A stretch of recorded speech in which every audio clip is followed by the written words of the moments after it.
One of the themes I think India brings to technology is that it should be available for everyone, actually lifting up those who need it the most. जब मैं दुनिया में digital divide की बात सुनता था, मैं कहता मेरे देश में मैं ऐसा कुछ नहीं होने दूंगा कि डिजिटल डिवाइड हो। और डिजिटल पब्लिक इंफ्रास्ट्रक्चर ये अपने आप में बहुत बड़ी रिक्वायरमेंट है। आज मेरे यहाँ गांवों तक मैं ये डिजिटल फैसिलिटी पहुंचाना चाहता हूँ। तो मुझे लगता है वो बहुत बड़ा टारगेट ग्रुप है। महिलाएं तुरंत नई चीज़ों को स्वीकार करती है, ये मेरा अनुभव है मेरे देश में। उनके अनुकूल कौन सी चीज़ें मैं टेक्नोलॉजी में ले जाऊंगा तो वो एकदम से एक्सेप्टेबिलिटी बनती है। मैंने एक कार्यक्रम लिया है नमो ड्रोन दीदी, इसके पीछे मेरे दो लक्ष्य हैं। एक तो मैं भारत के गांवों में 3 करोड़ महिलाओं को लखपति दीदी बनाना चाहूँ, और वो भी एक गरीब परिवार से। तो मैं एक साइकोलॉजिकल चेंज करना चाहता हूँ। ये छोटी छोटी चीज़ें नहीं, बड़ी चीज़ें करनी है। दूसरा, गांव में महिलाएं मतलब यही काम करेगी, भैंस को चराएगी, गाय को चराएगी, दूध दोहेगी, नहीं। मैं उसके हाथ में टेक्नोलॉजी देना चाहता हूँ। मैं साइकोलॉजिकल चेंज लाना चाहता हूँ। गांव के सब लोगों को लगना चाहिए कि ये हमारे गांव को बदल रही है। एग्रीकल्चर को मैं आधुनिक बनाना, वैज्ञानिक बनाना, ये जरूरत मैं देखता हूँ। और उसी लिए मैंने ड्रोन दीदी का, और बहुत सक्सेसफुल चला है। मैं इन ड्रोन दीदी से इन दिनों बातें करता हूँ, उनको इतनी खुशी है। वो कहते हैं हमको साइकिल चलाना नहीं आता था, आज हम पायलट बन गए, हम ड्रोन चला रहे हैं। सोचने का तरीका बदल गया है।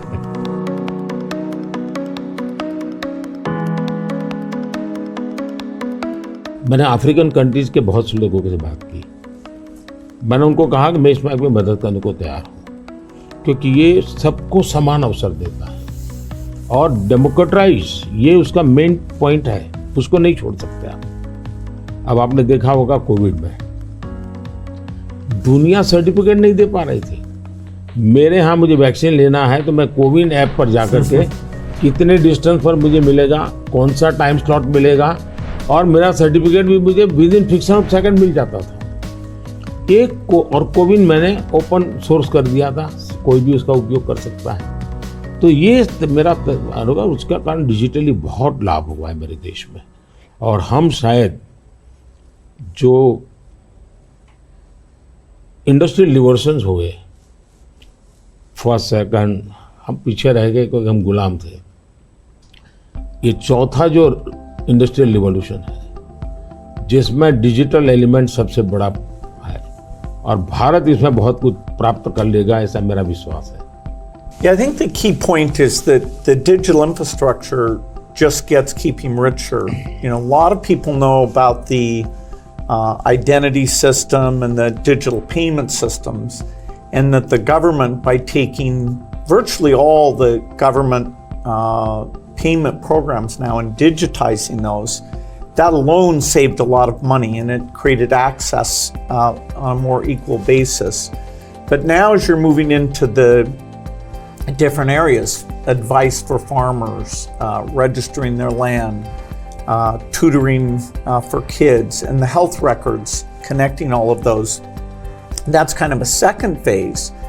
And we're just at the beginning now of the third phase, where these advances in artificial intelligence will come on top of that and make the value even better. आपने सही कहा, AI का महत्व बहुत है। और मैं तो कभी कभी मजाक में कहता हूँ, हमारे देश में माँ को आई बोलते हैं, माता को बहुत से राज्यों में भाषा बोलते हैं आई। अब मैं कहता हूँ हमारे यहाँ बच्चा पैदा होता है तो आई भी बोलता है, AI भी बोलता है। वो इतना एडवांस हो गया है।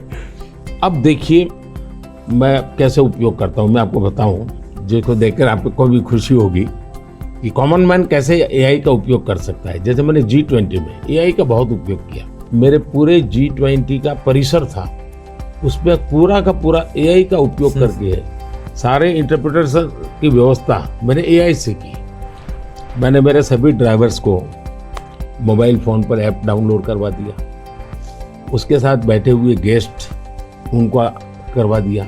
मान लीजिए वो फ्रेंच भाषा जानते हैं तो ड्राइवर के पास ऐप में फ्रेंच की व्यवस्था थी। वो ड्राइवर के साथ फ्रेंच में बोलते थे, ड्राइवर अपनी लैंग्वेज में सुनता था, ड्राइवर अपनी लैंग्वेज में जवाब देता था। यानी ड्राइवर के साथ कम्युनिकेशन किसी भी लैंग्वेज में वो कर सकते थे। मैंने अभी एक प्रयोग किया, मैं काशी तमिल संगमम में कार्यक्रम करता हूँ, तो काशी में तमिलनाडु के लोग आए हुए थे, तमिल भाषा मैं बोल नहीं सकता हूँ, तो मैंने एआई का उपयोग किया। मैं हिंदी में बोला और सबने मेरा भाषण तमिल में सुना एआई के द्वारा। उसी I am using my NaMo app, और मैं एआई का बड़ा उपयोग करता हूँ और मेरे लिए पूरे देश में बहुत काम आता है। ये मेरा फोटो बूथ है। अब आप सेल्फी ले लीजिए इस पर, take the selfie. Okay. Yes. Wow. So you can see. Wow. Not only this, since last 20 years, मेरे साथ आपके जितने भी फोटो होंगे, जितने भी मेरी फोटो होंगे 20 साल की, सारे इस पर आ जाएंगे। कभी और किसी पब्लिक फंक्शन में मान लीजिए आपका एक 1/10 पार्ट दिख रहा है, तो वो फोटो में भी अगर मैं दिखता हूँ और आपका 1/10 भी दिखता है, वो भी उसको वो रिकॉग्नाइज करके ले आता है। तो आज टेक्नोलॉजी का कैसे उपयोग हो सकता है, और मैं मानता हूँ कि इस प्रकार के प्रयोग हमें वैल्यू एडिशन करते हैं। अब पहले क्या होता था, मैं कहीं जाता था, कोई फोटो मांगता था, देते थे। आज मैं कहता हूँ भाई तुम एआई पर जाओ, मेरे नमो ऐप पर जाओ, फोटो बूथ में जाओ, खुद की सेल्फी ले लो, आपको आपके साथ मेरा जितना भी फोटो होगा कि कोने में आप खड़े होंगे तो मिल जाएगा। तो हमने थोड़ा रोजमर्रा की जिंदगी में लोगों की मदद करने के लिए उपयोग करना चाहिए।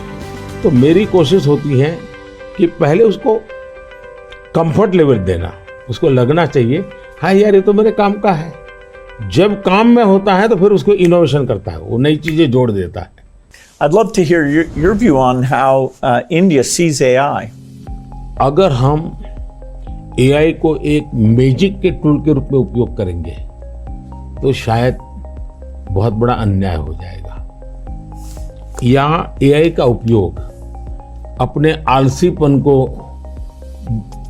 बचाने के लिए मैं करता हूं कि भाई मुझे किसी को चिट्ठी लिखनी है, मैं ड्राफ्ट नहीं करूंगा, मैं चैट जीपीटी को कह दूंगा कि मेरी चिट्ठी ड्राफ्ट करके दे दो, तो ये गलत रास्ता है। मुझे तो चैट जीपीटी के साथ कंपटीशन करना चाहिए, मैंने उसके साथ लड़ाई लड़नी चाहिए कि नहीं तुम ठीक नहीं कर रहे हो, तुम ये शब्द की जगह ये क्यों नहीं लाए, तो मैं एआई से आगे जाने की कोशिश करूं। अब जैसे हमारे यहाँ बहुत सारी लैंग्वेजेज हैं, बहुत सारी बोलियां हैं, मैं एआई को कहता हूं आप इन बोलियों को पकड़िए। मेरे एस्ट्रोनॉट्स को इंट्रोडक्शन के लिए गया था, तो हमारे एस्ट्रोनॉट्स किस प्रकार से काम करने वाले थे, तो रोबोट से मैं बात कर रहा था। मैंने रोबोट से काफ़ी बातें की और मैंने देखा कि मैं अलग अलग टोन में बोलता था, थोड़ा लहजा बदल के बोलता था, और मैं देख रहा था कि वो मुझे प्रॉपर रिस्पॉन्ड कर रहा था।